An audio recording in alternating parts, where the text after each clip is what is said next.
All right, good morning. Really cool to have you here. I know for the video audience that many of you will be watching this video later for different reasons, and that's totally cool, but I am glad to have you all here, and I hope you had a great weekend. An overview of this week. Today we'll talk about chapter 20, and it feels weird to go chapter 7, chapter 8, chapter 20, but I think at the end of this it'll make sense what's going on. Wednesday, for recitation stuff, turn in the valence bond and molecular orbital lab that we worked on last week. Also, we'll talk about problem set number 3 on Wednesday.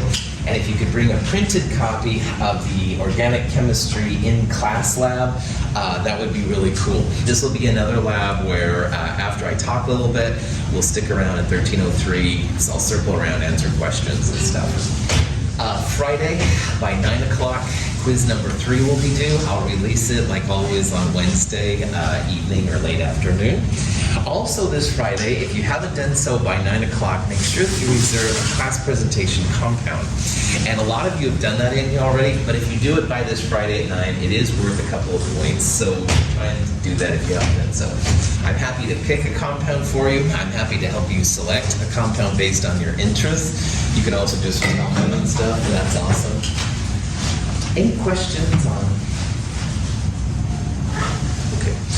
This chapter today has a personal significance to it because when I took the equivalent of Chem 221 to Chem 223 as an undergraduate, I was feeling pretty confident after that. And I came into organic chemistry. And I'd heard the stories, it's the medical school killer and all these things, but I was like, oh yeah, I got this, man, no problem. Well, needless to say, I came in and I was totally snowed over, all right?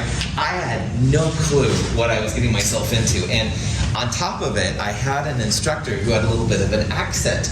And so there were certain things like ether and ester. I thought, oh, that person just has an accent and stuff like that. No, I was totally wrong. So needless to say, my first term in organic chemistry took a dip. And I was like, and it came back up after a while, but it was really frustrating to me because no one in the 221 to 223 had introduced this world, which was so different. So when I became an instructor here, I said, man, I am not going to let all of you fall into this trap. So I started teaching organic chemistry during this section, and it kind of fits in with the other material we have, and I think you'll see why. So my goal is that if you plan on taking organic chemistry in the future, or biochemistry, or basically anything, nutrition, medicine, this chapter will help you out because you'll understand some of the names. They won't seem so foreign to you, stuff like that. On the other hand, if you're not planning on taking organic chemistry, this section will also be useful to you because you'll be able to look at ingredients now a lot more, and you'll talk about, if you get into nutrition, you'll understand more about the things they're saying. So I think there's a lot of versatility in this section. We're going to see basically how carbon takes center stage, all right? We've already talked about how carbon is like graphite and diamond and stuff like that, but now we're going to really see how it is the duct tape that holds so much of us together and stuff, and we'll see what's happening. So as always, if you have questions on anything, just let me know and we'll take care of it. There's roughly 20 million known compounds, which is crazy. And by the way, this Friday 9 o'clock, make sure you pick yours in the 20 million. But anyway, I digress. And most of those 20 million compounds, like more than 90%, have carbon inside them. Most of them have hydrogen as well, and stuff like that. The exceptions would be things like sodium chloride, which of course doesn't have carbon or hydrogen. And organic chemistry is essentially studying carbon chemistry. It's not always just carbon chemistry, but boy, most of it is. And the thing that makes carbon so different is how many different forms it can take, all right? We've already seen how carbon can make single bonds, it can make double bonds, it can make triple bonds and stuff like that. But it has an amazing variety of different things. So for example, this compound right here, which is benzene, and we'll talk about it, benzene is a super stable, almost like superpowers of chemical compounds stable, and it's amazing, and no other type of compound does what benzene can do. This compound right here is called propellerane. As you can probably see, it looks kind of like a propeller. It's a wild three-dimensional kind of a structure like that. This is good old propane, which is used in your barbecues. If you have a barbecue at home, it's probably propane, maybe butane. And then there's a whole bunch of different things. So we're really going to see how carbon takes center stage and what the different things it does. And I'm an inorganic chemist, so I was mostly studying metals. But even I use a lot of organic chemistry in inorganic chemistry. It's just so prevalent. So this is a very different kind of chapter from the other things we've seen, but it's a nice extension after we've gone through all the Lewis structures, Vesper geometry, stuff like that. So you can see, for example, this carbon right there, it's tetrahedral, electron pair geometry, it's sp3, there's sigma bonds, all that kind of stuff will really help us as we go through this area. So without further ado, let's check out organic chemistry. Now, organic chemistry is a full year class. It's like a Chem 221 through Chem 223. At Mount Hood, it's Chem 241 through 243. I think at Oregon State and places like that, I believe it's Chem 331 through 333 or something like that. So it's a huge, huge area, all right? And if you take all of organic chemistry and you break it down, there's basically two main areas. And the first one is naming, nomenclature, all right, naming the compounds, all right? And that's gonna be where we're gonna focus a lot in this particular lecture, all right? We're gonna focus mostly on the naming of compounds and how you do it, so that you'll know that an alkane is different than an alkene, stuff like that. And that's what really blew my mind when I entered organic chemistry. The other part of organic chemistry that is honestly probably more important in the long run is the reactivity. Like, how do you make these compounds and what do you do when you have them? Like, what will they do? And that's a huge area. Patterns of reactivity follows lots of stuff. So in this class, we're going to focus mostly on the naming. All right, I'll show you a couple of examples of how reactivity works, but the majority of the organic chemistry class itself is more on the reactivity than anything else. So I feel that if you can name the name, if you can talk the talk of this, then you'll be able to walk it when you actually enter a class like that, if you plan on taking it. Any questions so far? So when it comes to the naming, the nomenclature of organic chemistry, you have to know the building blocks that make up these different compounds. And these building blocks are kind of like how elements make compounds, but this is like an organic building block, if you will. And they're called alkyl groups, all right? And the alkyl groups are usually just very simple carbons in a tetrahedral environment.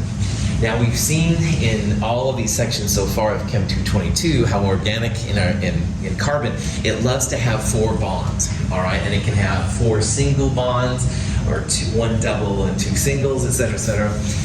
A methyl group is nothing more than a tetrahedral sp3 hybridized carbon.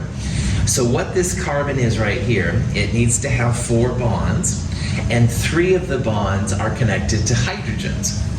So you can imagine then you could have a carbon with 3 hydrogens, but it needs to have something else, all right? So the methyl group is not a compound itself. It's like a building block, all right? And you could put another hydrogen there, you could put another carbon there, a chlorine, stuff like that. But a methyl group is not a compound unto itself. It's literally a building block, like a piece of Lego. All right, individual Legos aren't too exciting, but you can put them together to make more interesting things. A methyl group is like a building block, if you will. So methyl is CH3. Ethyl is also a CH3, but it has 1 more sp3 hybridized carbon on it. So methyl was 1 carbon. Ethyl is 2 carbons, all right? And again, this carbon now has 4 bonds, so that's happy. But this carbon, the second carbon here on this ethyl, it has 3 bonds, 2 to hydrogen and 1 to this first carbon. but it needs something else, all right? The ethyl group is not a compound unto itself. Now, if you take another CH2 and you add it to the end of the ethyl, you get a propyl. So again, you can see that if you added another tetrahedral carbon, you would have now 2 happy carbons in the middle with 4 bonds each. But this carbon here now needs something on this side. So you can see hopefully how we're just adding on additional carbons here to make this happen. Methyl was 1 carbon, ethyl is 2 carbons, propyl is 3 carbons. The next one in line is called butyl. Butyl is 4 carbons. And again, everything tetrahedral, sp3, carbons need to have 4 bonds, all this kind of stuff we've seen already. After that, there's pentyl, which is 5, hexyl, which is 6, heptyl, which is 7, octyl, which is 8. And yes, it goes beyond octyl. There's nonal and decal and all kinds of different things. Sometimes you'll just see a big R, all right? And a big R in organic chemistry means it's one of these groups, all right? It might vary depending on what you're talking about, but it's one of these groups and stuff that you have. Alkyl groups, again, are not compounds unto themselves, but they are the building blocks. And you can take those alkyl groups and combine with hydrogen or chlorine, or you combine them with other groups. Like you could have 2 methyl groups combined, or 2 ethyl groups and stuff like that. But they need something else. They need something else to fill up that 4th sp3 tetrahedral position. The Organic Chemistry Nomenclature Guide is an optional handout that's on the website. And I built it for this section. I tried to show the different families of compounds that we'll be looking at here in a little bit. And the front page of this talks about the different alkyl groups. So as if you have nothing else to do with your time, don't throw tomatoes at me, looking at this nomenclature guide might be handy and stuff to see what's happening. Ben, you have it right there. I just noticed. Right on, man. So Ben has it and stuff. It's kind of cool because you can see the alkyl groups listed and also an overview of the families. Well done.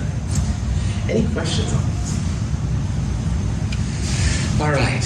So the first of the families, the types of compounds we're going to look at is called an alkane. Now, while the alkyl groups themselves were not compounds themselves, what we're going to start looking at now here are classes of organic compounds that are actually things you could go find in a bottle or something. And the first one and the simplest one is called an alkane. So an alkane takes an alkyl group R and just adds a hydrogen to it. So we saw, for example, earlier that this drawing up here was a propyl group, all right, but it was missing something on the end. Well, if you literally just take that empty spot and add a hydrogen to it, that becomes an alkane. So an alkane is the simplest type of compound in organic chemistry. And the one that once in a while I mentioned here in class is methane. Methane is nothing more than a methyl group plus a hydrogen. So I've got some weird notes right here and I want to talk about it real fast. All of the alkanes are going to be an alkyl group of some sort with a hydrogen. All of the alkanes have a formula, all right? And sometimes people like these and sometimes they don't. But because it's tetrahedral, sp3, and all these alkanes, for every n carbons, you're going to have 2n plus 2 hydrogens. So for example, down here with methane, we have 1 carbon, so n would be 1. 2 times 1 plus 2 would be 4 carbons. Voila! On the board over here, I have what's called propane. As we'll see in a little bit, propane has 1, 2, 3 carbons. So if n is 3, then 2 times 3 plus 2 would be 8. Propane here has 8 carbons. So all of the alkanes follow this formula. If you have this formula and you think it's something else and stuff, you can kind of check it. Now, this part right here is how to name these crazy things. So you start with the alkyl group and you take off a YL. So methyl becomes meth, and not that meth, just say no kids, just meth. And then you add A and E to it. So meth is minus methyl minus YL plus ane is where methane comes from. And you can hopefully see it's just a CH3 group with a hydrogen next to it. Any questions on that? Okay. So this is methane, the simplest of the alkanes, and there's more alkanes out there. Ethane is an ethyl group, which is CH3CH2. It's when you have two carbons, but again, this carbon is missing something. So if you put a hydrogen on the end of it, it goes from an ethyl group to ethane. And like in methane, you took the YL off the ethyl, made it F, and add A and E to it, ethane. Ethane has two carbons, so N is 2. 2 times 2 plus 2 is 6. So 6 hydrogens all the way around the outside. Pretty chill. Methane, by the way, and a little bit of ethane is what's in natural gas. So if your house uses it, or like the natural gas outlets we have here, most of it is methane. But there's more. Propyl was the next alkyl group.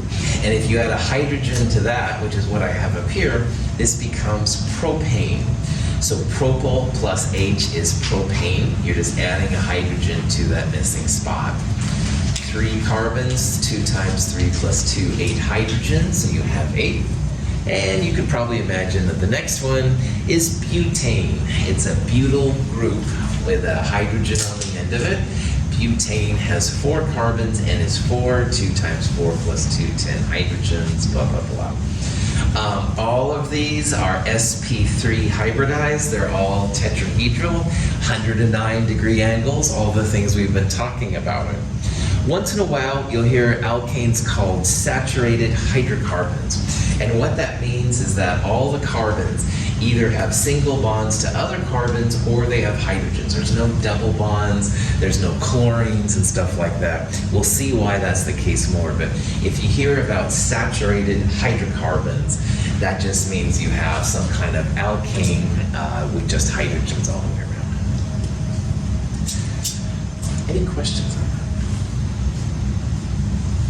Okay. Now, remembering that alkanes are CnH2n plus 2, we can use that in a problem like this one right here. So this one says, which of the following could be an alkane, all right? And there's a whole bunch of different varieties.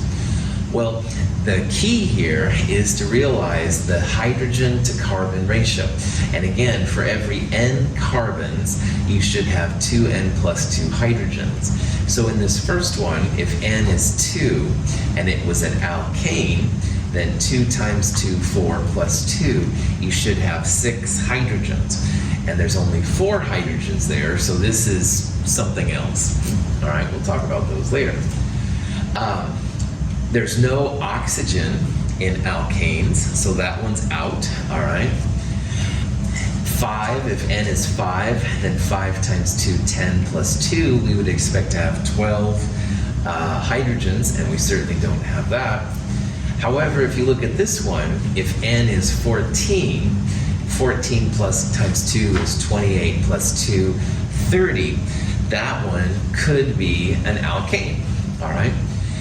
This one doesn't have even close to enough hydrogens relative to the number of carbons to have an alkane. Sometimes this can be really helpful to see a formula, and the formulas will get kind of crazy, but this CnH2n plus 2 is a nice way to see if it's actually an alkane or something else.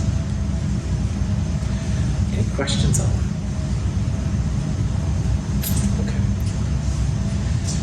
Now, when you get to butane, you have to start thinking about isomers.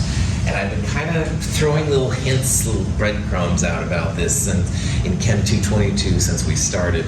And it's basically to get ready for this chapter. Now, butane, we saw, was 4 carbons, and 4 times 2, 8 plus 2, 10 hydrogens, all right? And what I drew on the last slide was essentially a straight chain of carbons, like all 4 of them were in a row, single bonds to each other. This crazy thing has an isomer. And again, an isomer has the same number of atoms, just different configurations in space. This compound here, if you take the CH3, this methyl group off, like pull it off, and you put it over here where there's hydrogen. So we're taking off this hydrogen, we're putting this methyl group right there. And where the CH3 group was, I'm going to put that hydrogen that I pulled off earlier. That becomes this compound right here, which is also C4H10. It's just now, instead of having all the carbons in a row, now we have like a 3-carbon row, or what I'll start calling chain, with 1 carbon kind of off of it a little bit. So isomers is a huge part of organic chemistry. And in chemistry, all right, there's a couple of things you want to do. You want to name the compound using the longest chain of carbons, all right? And in this one right here, no matter which way you draw it, the longest chain of carbons will be 3. So imagine this was just a hydrogen right here. We'd have 1, 2, 3 carbons in an alkane. That would be a propane. However, we have a methyl group right here where there would have been a hydrogen in normal propane. And this methyl group is off the 1, 2, 3. It's off the 2nd carbon. So this carbon would be 2-methylpropane. It's a methyl group not on the propane ring, all right? So again, 1, 2, 3 carbons right here would be propane if it was an alkane. We have a methyl group that's not part of the propane. This methyl group is off the 2nd of 3 carbons, 2-methylpropane. Any questions? One thing that sometimes is helpful is, let's say we were trying to, I'm going to exaggerate this methyl group a little bit. Let's say we had this methylpropane and you wanted to name it. At first when you're learning, this was a trick I learned to sweat, blood, and tears, let me tell you that. But anyway, what helps me sometimes is I will circle the longest chain of carbons, all right? So 1, 2, 3 carbons, this would be the propane. This was not included in my circle. And the circle like only goes one way. Like you can't go backwards. Right? It's only literally like longest things. Sometimes people have had luck with using a different color and they make like a line through it, and your pen or pencil can't go backwards like down to this one. It has to go straight and then stop. Things like this will help you to see the longest chain of carbons, all right? In this one, you can go 1, 2, 3, 4 and stop with your pencil. But this one, you have to do 3, and you can go this way, you can go this way, you can go this way. Any of these different things are fine, but you're always going to get just 3 carbons. So the longest chain is a big part of organic chemistry. Yeah. Questions? Isomers become important because you're going to have different polarities. And we're going to see that polarity affects things like melting points, boiling points, stuff like that. So knowing about these isomers is the first big thing to overcome when you learn organic chemistry. All right, so and one last thing. If the carbons literally are just in a straight row like that and there's no methyl groups off or anything like that, occasionally you'll see an N in front of it. And N just stands for normal. So N-butane means you have like 4 carbons in a row, and they're just like that. You wouldn't put an N over here because you have a methyl group off the propyl group, so that would be different. So. All right, so these are the 2 isomers of butane, the 4-carbon system. If you go to the next type of alkane, butyl goes to pentyl, and pentyl as an alkane would be pentane. So this one right here would be N-pentane, and that just means, again, you've got the 5 carbons like in a row, all right? The N just means they're literally like standing all right there. But in this case, you actually have two other isomers. This is one of the isomers. If you take this methyl CH3 group off and you put it like in the middle, like that hydrogen right there, that's where this compound comes from. And if you're going to name this crazy thing, well, there's 1, 2, 3, 4. No matter how you draw it, there's going to be 4 carbons in the chain, and there's a methyl group on top. So the 4 carbons in a chain would be the butane part. But an interesting thing happens with the methyl group. This compound you can see I call 2-methylbutane, and that means if you count from right to left, this would be 1, 2, 3, 4. So the methyl group is off the second carbon. But you could just as easily call this a 3-methylbutane. If you start on the left and go 1, 2, 3, 4, this would be a 3-methylbutane. So 2-methylbutane and 3-methylbutane are both possible names for this compound. And the other thing that's super important in organic chemistry is that you always want to use the smallest number possible. So even though this thing could be called 2-methylbutane if you count from the right, or 3-methylbutane if you count from the left, you want to call it 2-methylbutane. Smallest numbers are always better in organic chemistry. So this is pretty important. We've seen now the longest chain of carbon atoms is like the base of the name, all right? So 4 carbons, this would be butane. We've also now seen how the smallest number is really important. If you told me this was 3-methylbutane, it would be like saying, I ain't knowing what you're talking about. Right? Something like that sounds kind of hicky and stuff, right? Like the organic chemist would know, but it's not proper, all right? And I want you all to have the best organic chemistry experience possible. 2-methylbutane would be the official way. 3-methylbutane would come off as incorrect for that reason. Another thing that hopefully this points out, it's super important when you're numbering the carbons that you count from both the left and the right. And so, for example, on this one right here, if I was going to count, I would start on the left, because we read left to right in English anyway. I would say, well, this is 1, 2, 3. Okay, yeah, this is a 2-methyl. But really what you should do, especially when you're learning, is also count right to left. So maybe under it, you could have the other set of numbers. And that will help to differentiate a 2-methyl from a 3-methyl. The smallest number is the one you want to use here. So, any questions on that? Okay. So, punchline of these last 2 slides so far, longest chain and smallest number. And I will say that many times in this discussion. That's what organic chemistry is based on. And prop that off. Remember that I'm an inorganic chemistry, heavy metals, yeah. Anyway, this stuff is always kind of weird, but it works. It's weird, but it does work, and you'll get it and stuff. It's just a little awkward at first. Prop that back on. Very important. Questions? All right. There's another isomer possible. If you took a methyl group, if you will, off both sides, and put them where these hydrogens are, this is the compound that's going to pop out.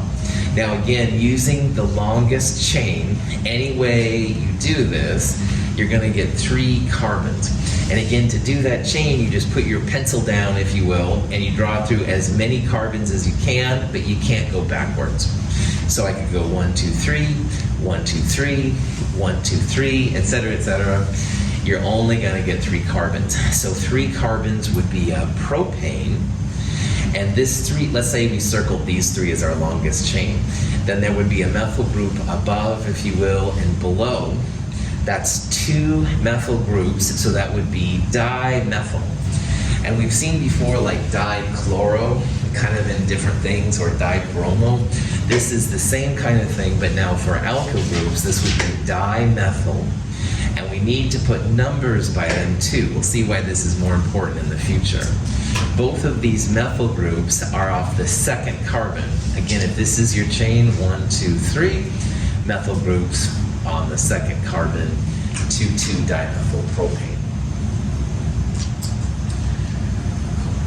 Questions on any of this? Okay.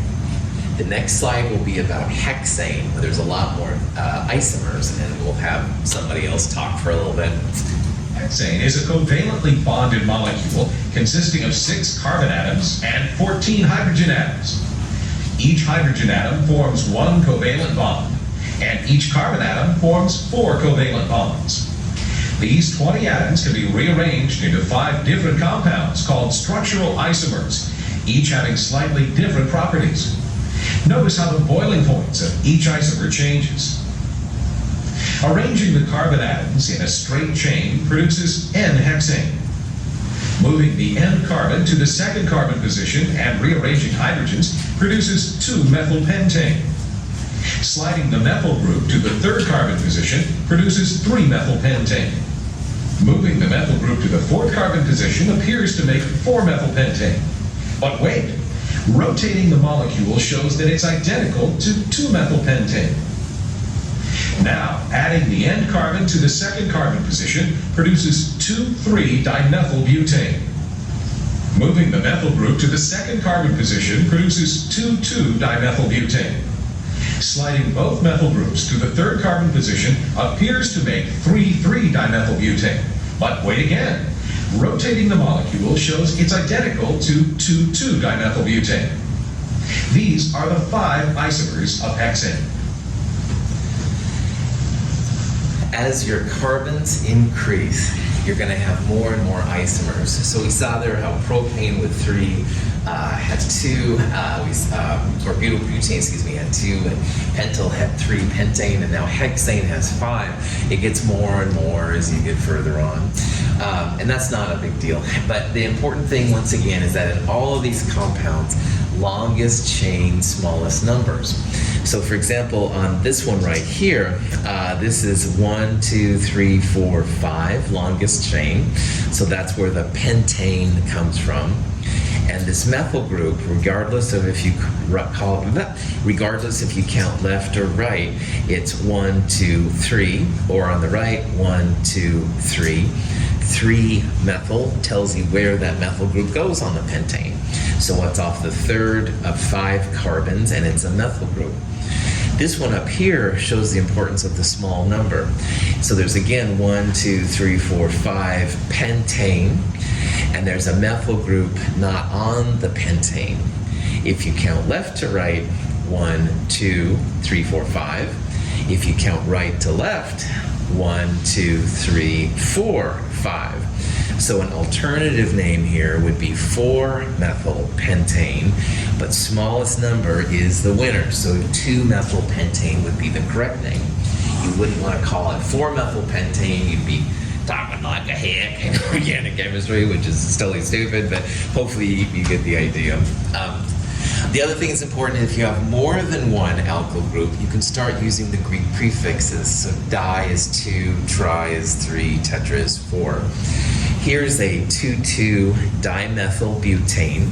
So 1, 2, 3, 4 carbons is butane.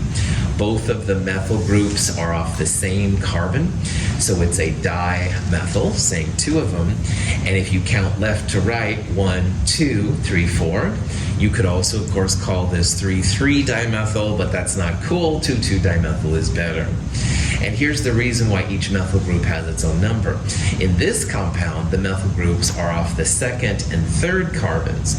So 2,3-dimethylbutane versus 2,2-dimethylbutane. Sometimes you see a space between the alkyl groups and the alkanes, and sometimes it's all together. Either way is fine. There's usually a dash after the number or numbers, and commas if there's more than one of them, like that one. So we're entering here like another language, all right? And it's nothing that you can't do or anything like that. But this is one of the reasons why I was literally just blown away when I entered organic chemistry, because I was feeling pretty confident. 221, 223, got it down, no problem. This stuff, totally, I wasn't prepared at all. So again, the idea is to kind of get this in your brains a little bit so that if you take this class in the future, time to rock and roll. Or country western if you prefer. Profit back on. Questions? Okay, so let's do some examples of naming things, all right? This is a compound that you can absolutely name, but it's a little bit weird. But again, here's kind of the mantra we're going to use. Longest chain, smallest number. So if you're given a structure like this, the first thing you want to do is try and find the longest chain, the longest number of carbons. And again, you can circle them like I did here, which is what I usually do. You can also think about it like you're putting your pencil down and you just want to see how many carbons you can do. So if you go right to left right there, that's only 3 carbons. But if you go branched around like that, you get 1, 2, 3, 4, 5, 6. 6 is better than 3, so 6 would be the name you'd want to use. That's going to be the base of your name. And in the process, what you use with your pen, those are the hexane. Anything not in the chain then is going to be some kind of addition at the beginning. So hopefully you can see right here that this is a 6-carbon thing. That's the longest chain. All right, the longest chain would be 6 carbons here. You could do 3 carbons, but that's not as long as 6, so you wouldn't want to use that. Also, if Ben circles these and Juliana circles this one and leaves this one by itself, that's fine too. All right. Sometimes you'll have more than one possibility here to find the longest chain. You want to number the chain, using the smallest atoms, the smallest numbers possible. Substituents are these things right here, like methyl, ethyls, and stuff like that. So in this compound, it's a hexane. 6 carbons is hexane. The methyl group is not in that 6 carbons, so it'll be separate. And if you count it starting with this carbon, this would be the 2nd carbon, so 2-methylhexane. You could call this 1 from here, 2, 3, 4, 5. This could also be called a 5-methylhexane, but that's not as cool. Smallest number, longest chain. If there's more than one, you want to use a Greek prefix, and you certainly want to use a number in front of them. So if you just call this methylhexane, there's actually several possibilities. You could have a 2-methylhexane like here, a 3-methylhexane, etc., etc. So the number is just as important as telling what the alkyl group is that's not part of your longest chain. Whoops. I didn't mean to go through that so quickly. Any questions on this one? Okay. Isopropyl, butyl, stuff like that are other types of names. We're not going to use them here, but if you see them, those are an older system of naming things. I want you to just focus on methyl, ethyl, propyl, butyl, that kind of stuff. So, all right. So here's a compound that's a little bit more wild looking. All right. And by the way, in organic chemistry, with no disrespect to you or any other student, sometimes they're written like this, all right? They're kind of twisted around, and you might be thinking, like, what the blank are you doing? Like, why don't you just put the 7 carbons, you can see those parts, or why don't you just put the 7 carbons in a row? And when you're making compounds like this, sometimes this is a natural version that comes out, and it's part of the reactivity. I'll show you some examples later, but people aren't trying to mess you up, all right? Based on what happens in the reactions, this is sometimes a really cool way to talk about it, and that's just something you have to see. So I apologize that on things like this, it's not just listed with 7 carbons in a row. That would be, of course, a lot easier. Sometimes you'll see it this way, but there's reasons for it, and you'll see why in the future. So anyway, in this compound, if you circle all the carbons, all right, the longest chain of carbons is 7. All right, and this is kind of funky to see. And the longest chain, if you go this way, has only methyls and ethyls and stuff like that. And generally you want to try and keep the groups as simple as possible. Now, whoops, sorry about that. Going back to this one, the longest chain is 7. So that's a heptane. Heptyl was the 7 carbon group, and as an alkane, a heptyl group becomes a heptane. And the red ones here are the groups not on that longest chain. So if you look at these carefully, there's 1, 2, 3 methyl groups, and there's also an ethyl group. Ethyl group is CH2CH3. In a compound like this, when you have ethyls and methyls, you list them alphabetically. Big surprise, that's what chemists do. So ethyl with an E goes before methyl with an M. So ethyl here is off this carbon, and methyls are off these other ones. But to number them here, you want to use as small as numbers as possible. So notice that if you start from here, I have 1, 2, 3, 4, 5. This could be a 5 ethyl, and you'd also have 1, 2, 3, 4, 5, 6. You'd also have a 3, 5, 6. I think I said 4, 6, whatever. The numbers are bigger with that version than if you start with this number down here. So you're looking for compounds with the smallest numbers possible. So ethyl before methyl, 3 methyls is the trimethyl. And if you start down here, the methyl groups are 2, 4, and 5. That's where those come from. And the ethyl group, 1, 2, 3. So this crazy thing, 3 ethyl, 2, 4, 5 trimethyl heptane. Any questions? So now here's this problem I was going to show you. Let's say we wanted to name this compound right here. And again, the big mantra, keep remembering, keep telling yourself this, longest chain, smallest number. Well, if I went 1, 2, 3 right here, that would be a propane. I would have an ethyl group. This is what this group is right here, and a methyl group. So one possible name for this would be some kind of weird ethyl methyl propane. But is 3 carbons the longest chain possible here? No, right on. The longer chain would be 4 carbons. Like if you put your pen down here, 1, 2, 3, 4, that would be 4. You can't go backwards when you put your pen. Now you could have just as well went 1, 2, 3, 4 like that, 1, 2, 3, 4 like that. Any of these different ways are fine, but you can't get more than 4 carbons in your thing. So this is going to be some kind of a butane, all right? It's a butane because that's the largest number of carbon atoms. So the next thing then is to figure out what everything else is. So I'm going to assume that we're circling this middle group of 4. So that means that this and this are not in the chain. What's the name for the CH3 group? Methyl. Well done. That's right, methyl. So we have 2 methyl groups not in my 4 carbon chain. So 2 methyls would be a dimethyl. So this is going to be some kind of a dimethylbutane.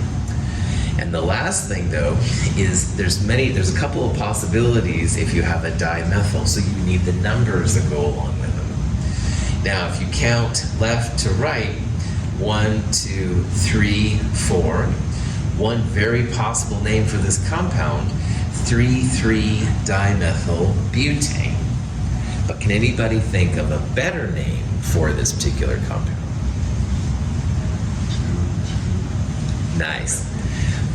Ben and some of you were counting from the right and going to the left, which is just as important in organic chemistry as going left to right. If you count on the left, it's 1, 2, 3, like I did earlier, so that's where 3,3-dimethyl. But if you start on the right, 1, 2, 3, 4. So you could also call this 2,2-dimethylbutane. And again, longest chain butane, smallest number means 2,2-dimethylbutane would be the best name. All right, you could call it 3,3-dimethylbutane, but that would not be correct because 3,3-dimethyl has bigger numbers than the 2,2. Emily, did you have a?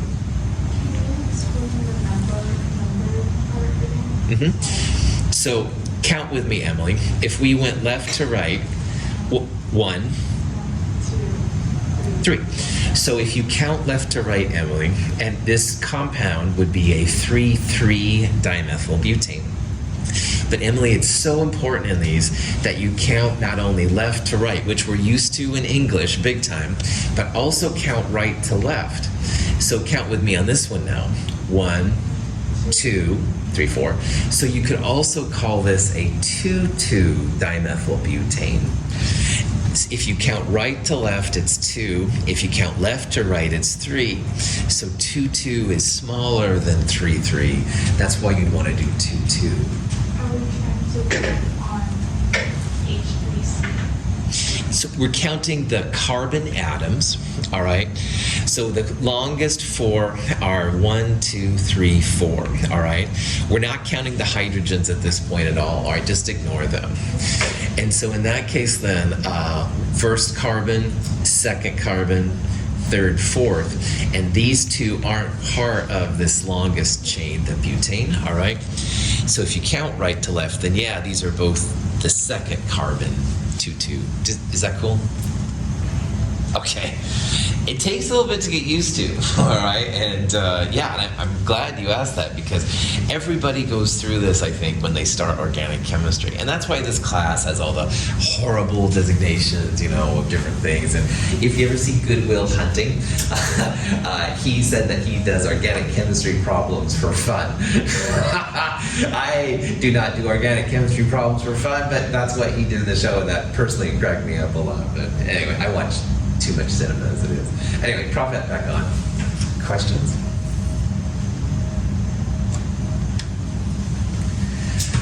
Now, so far, all of our alkanes have been like a chain, all right?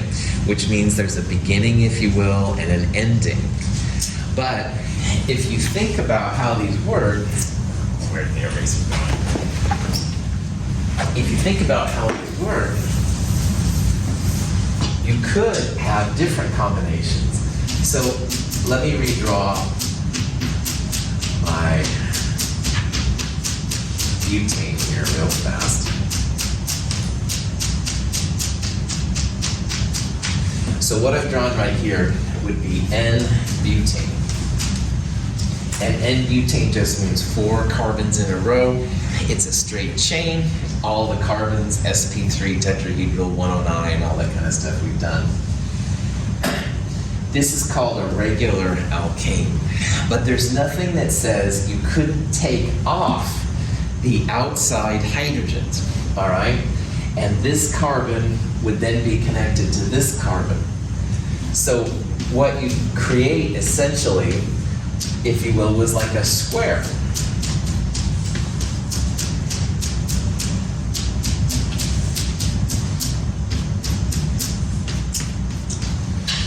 So what was a butane before is now 4 carbons. Every carbon is sp3 tetrahedral 109, but now it's in like a cyclic compound.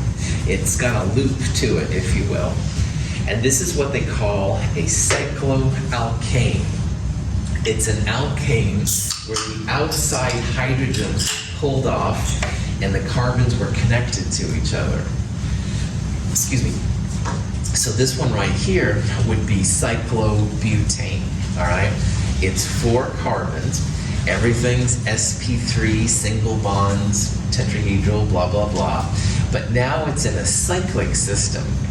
And cyclobutane is similar to butane, but it is different. We had to take off 2 hydrogens to make a cyclic thing like this. So first of all, let's talk about how to name them. This is like a separate now family, but it is related to the alkanes. So to the base name, you add a cyclo.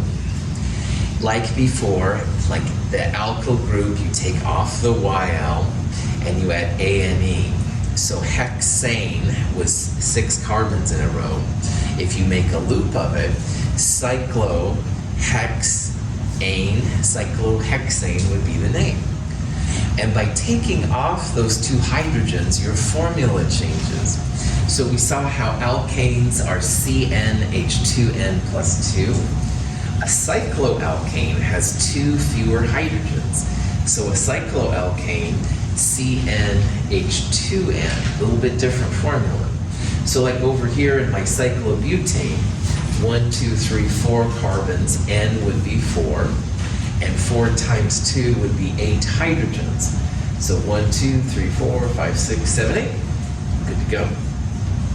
Here are some other examples: cyclohexane, cyclopentane, cyclopropane.